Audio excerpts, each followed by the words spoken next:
तो सुबह माशाल्लाह पहला रोज़ा है। मैंने ना रोटियां बना ली है। ये जी आलू और इन्ना कि सोना होंदा थोड़ा जिहा। अस्सलाम वालेकुम प्यारे भैन भाइयों, क्या हाल चाल तुहाडा? अल्लाह ताला खुश रखे, आबाद रखे, हर परेशानी तो महफूज रखे। जो भैन भाई परेशान अल्लाह पाक सब दी परेशानियां दूर करे। जो बीमार ने अस्पतालों च घरां च अल्लाह पाक तंदुरुस्ती सेहत लम्मी जिंदगी देवे। जिन्हां दी औलाद नहीं अल्लाह ताला नेक साले औलाद देवे। ऐसे नेक दुआ नाल वीडियो दा आगाज़ करदे हां जी। और मैं और उमर माशाल्लाह बैठे हैं जी सीन दे विच। देखो उमर सोना और मैं क्या मैं आज अपना व्लॉग स्टार्ट कर दिया जी। माशाल्लाह रमज़ान दी आमद है जी। और रह गए जी 2 दिन माशाल्लाह रमज़ान शरीफ च। जुमेरात दा पहला रोज़ा है जी। अल्लाह खैर करे और अल्लाह पाक सब नूं रखने दी तौफीक देवे। अल्लाह ताला अपनी रहमत करे। और देखो जी 1 महीना होंदा रमज़ान दा माशाल्लाह, मेहमान होंदा 1 महीना माशाल्लाह। रमज़ान आंदा है, सैरी करो, अफ्तारी करो, दस्तरखान लाओ ते किन्नी रौनक होंदी है माशाल्लाह जी। अल्लाह पाक सब नूं रोज़े रखन तौफीक देवे, अल्लाह ताला सानूं तौफीक देवे जी। और जी कैलेंडर भी आ गया जी माशाल्लाह रमज़ान शरीफ दा। देखो हर साल माशाल्लाह कैलेंडर छपदे ने और आंदे ने घर घर रमज़ान शरीफ दे। और मैं अपना व्लॉग स्टार्ट करते हैं। थोड़े कपड़े वगैरह धोने वाले, मैं कपड़े धो लिए, सफाइयाँ वगैरह करिए और रमज़ान दे करिए जी माशाल्लाह तैयारी। और रात का मौसम काफ़ी ख़राब से, रात काफ़ी तेज़ बारिश वगैरह हुई सी। सुबह का मौसम कुछ ख़राब लेकिन कुछ सही है, बारिश नहीं है। तो मैं कहा चलो कपड़े धोने। काफ़ी तब्दील हो गया मौसम, गर्मी आ गई है, रमज़ान आया तो मौसम भी तब्दील हो गया माशाल्लाह। हवा भी बहुत तेज चल रही है। अंकल आंटी अस्सलाम वालेकुम।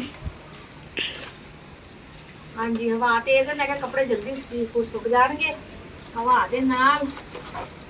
और मैं कहा जल्दी जल्दी मैं धो लवा कपड़े। और उम्बर लेटे है जी चार पाई से, मैं लटाता ही खेलता पिया है। वो देखो उम्बर खेलता पिया है। और मैं कहा मैं जल्दी जल्दी काम कर लवा। और मनीब बना रहे जी वीडियो। मनीब को जल्दी छुट्टी हो गई सी और एक ना थोड़ी देर ना होएगी, एक जरा घंटा लेट छुट्टी थी स्कूल, इन्होंने भी जल्दी हो जाती है। और मनीब पहले आ जाता है, फिर एक रात मैं लैन नहीं जाऊँगी। मम्मा जी ने कपड़े धो लिए हैं। हाँ जी कपड़े धो ले ने। और उम्र हूँ तंग कर इन्हें सोना है जी। उम्र कह रहा जी मैंने फड़ लो, उन्हें फड़ लिया। हाँ देखो उम्र नींद आई है जी, सुबह से उठा है, सुता नहीं है, सोना है। और मैं भी कपड़े धो ले ने माशाल्लाह। 2-3 दिन की इन्नी गर्मी पई है ना, इन्नी तेज़ धुप्प तो इन्नी गर्मी हो गई सी कि मैं नदीम क्या मैं क्या बना बरांडा बनाया छपरा आप ला दिए। तो फिर जिवें कल मौसम खराब होया मैं कहा तुसीं रहण दो क्यों रमज़ान है, फिर सैरी टाइम तो सैरी बनानी है। इत्थे फिर भी सर्दी होनी सुबह के टाइम, सैर के टाइम घरान हले सर्दी है वा, दिन की बहुत गर्मी शुरू हो गई है।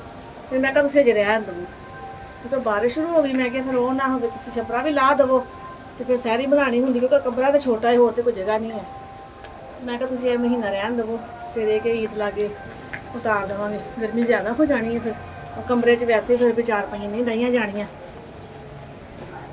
मौसम काफ़ी तब्दील हो गया माशाल्लाह। और जी माशाल्लाह मैं हुण बना लगी रोटी, फारग हो गई सी कपड़े धो के। और मैं अपने कपड़े भी चेंज कर लिए। मैं कहा हुण बना लवां दोपहर का खाना। सालन बनया पिया, राती बनाई सी आलू गोभी का सालन और सालन पिया है सी। मैं कहा रोटी बना लेने आ।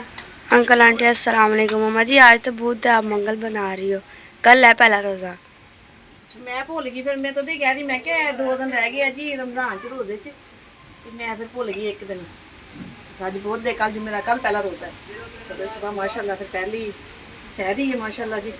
और इंशाल्लाह रखांगे जी रोज़ा। अज बनाने जी खाना, फिर बनाया करेंगे सुबह सैरी टाइम और अफ्तारी टाइम, क्योंकि गैस का भी फिर टाइम हो जाना चेंज।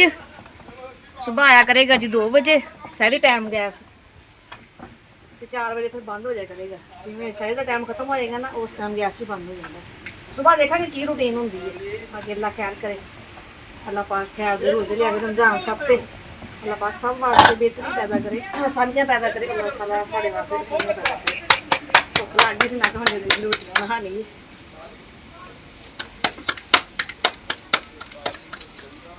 गर्म हो गए।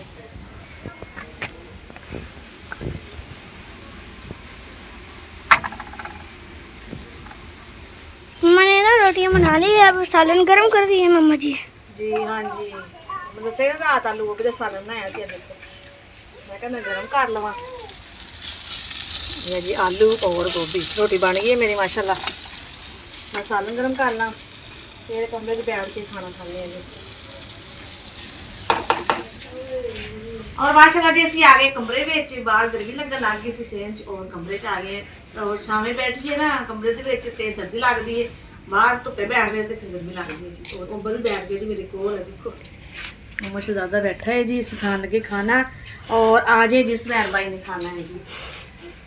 हाँ जी हाँ जी। और जी माशाल्लाह मैं बना रही हूँ चाय, खाना खा लिया सी और मैं चाय बना रही थी। और साडा ना चाय वाला डूंगा टुट गया है, ये देखो ਇਹਦੀ ਡੰਡੀ ਟੁੱਟ ਗਈ ਹੈ। ਇਹਨੂੰ ਮੈਂ ਹੁਣ ਇਸ ਤਰ੍ਹਾਂ ਫੜਿਆ ਹੈ, ਛੋਟੀ ਜਿਹੀ ਡੰਡੀ ਹੈ, ਇਹਦੇ ਨਾਲ ਚਾय ਹਿਲਾ ਰਹੀ ਹਾਂ। ਇਹ ਇੱਕ ਡੂੰਘਾ ਫੜਨ ਜੋਗਾ ਹੈ ਵਾ ਜਗ੍ਹਾ, ਨਹੀਂ ਤੇ ਬਿਲਕੁਲ ਟੁੱਟ ਜਾਂਦਾ ਫੇਰ ਤੇ ਚਾਹ ਵੀ ਨਹੀਂ ਸੀ ਪੈਣੀ। ਉਹ ਚਾਹ ਮਾਸ਼ਾਅੱਲਾ ਬਣ ਗਈ ਹੈ ਜੀ। ਪਾਣੇ ਦੀ ਕੱਪਾਂ 'ਚ ਚਾਹ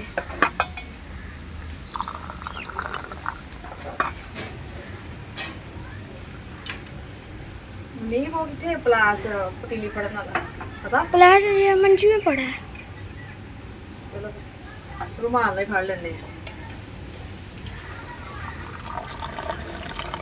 और साड़ी में चाय तैयार, कमरे 'ਚ बैठ के पीने हैं चाय, अंदर चलते हैं। और जी मैं आ गई कमरे 'ਚ, ऊपर सो गया सी और सो के उठ भी गया। देखो आ देखो इन्ना कि सोना होंदा थोड़ा जिहा। चा हस के दिखाओ, अज मूड नहीं है, अज हस के दिखाओ, हस के माशाल्लाह हसदा है, माशाल्लाह हसदा है। और मैं कहा जी पीने चाय। और काफ़ी लोग तो मैं लोगों की वीडियो भी देख रही हूँ माशाल्लाह, बड़ी तैयारियां में अगले पहले ही महीना पहले माशाल्लाह राशन वगैरह महीने का लै आते हैं जी। साड़ी तैयारी है जी, असी पहले राशन लै आंदा है जी। और जिन्होंने अल्लाह पाक दिता वा वो पहले तैयारी कर लेंदे, और साडे वर्गी भी चलो जिवें गुंजाइश होवे थोड़ा थोड़ा लिया के असीं गुजारा कर लेंदे। शुक्र अल्लाह पाक दा। ਉਹਦੇ ਵਿੱਚ ਇਹ ਹੁੰਦਾ ਆਸਾਨੀ ਹੋ ਜਾਂਦੀ ਹੈ, ਇਕੱਠਾ ਰਾਸ਼ਨ ਹੋਵੇ ਤੇ ਕਿਸੇ ਚੀਜ਼ ਦੀ ਟੈਨਸ਼ਨ ਨਹੀਂ ਹੁੰਦੀ। ਉਸ ਤੋਂ ਬਾਅਦ ਸੈਰੀ ਵੀ ਬਣਾ ਲਈ, ਸ਼ਾਮ ਦਾ ਟਾਈਮ ਅਫਤਾਰੀ ਬਣਾ ਲਈ, ਕੋਈ ਬੱਚਿਆਂ ਨੂੰ ਕੋਈ ਪਕੌੜੇ, ਕੋਈ ਸਮੋਸੇ, ਕੋਈ ਚੀਜ਼ ਐਵੇਂ ਬਣ ਜਾਂਦੀ ਹੈ। ਔਰ ਫਿਰ ਜਦੋਂ ਗੁੰਜਾਇਸ਼ ਸਾਡੇ ਵਰਗੇ ਨਾ ਆਵੇ ਤੇ ਕੋਈ ਨਹੀਂ ਜੀ, ਸਾਲਨ और रोटी 'ਚ ਗੁਜ਼ਾਰਾ ਕਰ ਲੈਂਦਾ। शुक्र अल्लाह पाक ਦਾ ਜ਼ਾਹਿਰ ਹੈ, ਰੋਜ਼ਾ ਵੀ ਰੱਖਣਾ और ਅਫਤਾਰੀ ਵੀ ਕਰਨੀ ਹੈ। और लोग ਕਹਿੰਦੇ नहीं जी ਅਸੀਂ ਤੇ ਮੁੜ ਕੇ ਕਿਤੇ ਵੀ। और जी ਹੁਣ मैं ਧੋ ਲਈ बर्तन, चाय पी रही सी, मैं कहा ਹੁਣ बर्तन धो लीए, फिर शाम ਨੂੰ ਕਰਦੇ ਹਾਂ जी कुछ खाने की तैयारी। तो सुबह माशाल्लाह पहला रोज़ा है, और एक दिन फिर सब ਨੂੰ रमज़ान की बहुत बहुत मुबारक। अल्लाह ताला सब ਨੂੰ रोज़े रखन दी हिम्मत और तौफीक देवे, और सानू भी। और मैं कहा फिर शाम ਨੂੰ बनाने को खाना, और ਜਿਹੜਾ काम है वो भी कर लीए। और इंशाल्लाह जी सुबह मिलेंगे सारी टाइम, मतलब वीडियो बनावांगे सारी टाइम की। और इतने लाइट बहुत घट है साढ़े, और कोई इंतजाम करते कोई पलव वगैरह हो लाने, क्योंकि सारे टाइम सारी बनानी होंगी और वीडियो भी बनानी होंगी है, तो फिर बहुत भी परेशानी होंगी है। लाइट बहुत घट है, पर वीडियो भी नहीं बनती, बहुत हनेरा होंदा है। तो शाम को कोई लाइट का इंतजाम करते हैं सुबह वास्ते। और साड़ी ये आई दी वीडियो सी सब बहन भाइयों को अगर पसंद आई हो तो लाइक शेयर करें। जो भी बहन भाई तुम देख रहे पाकिस्तान, इंडिया, बरोने मालिक तो और सब अस्सलाम वालेकुम। पाकिस्तान जिंदाबाद। अल्लाह हाफिज़। जहाँ रहे खुश रहे, आबाद रहे।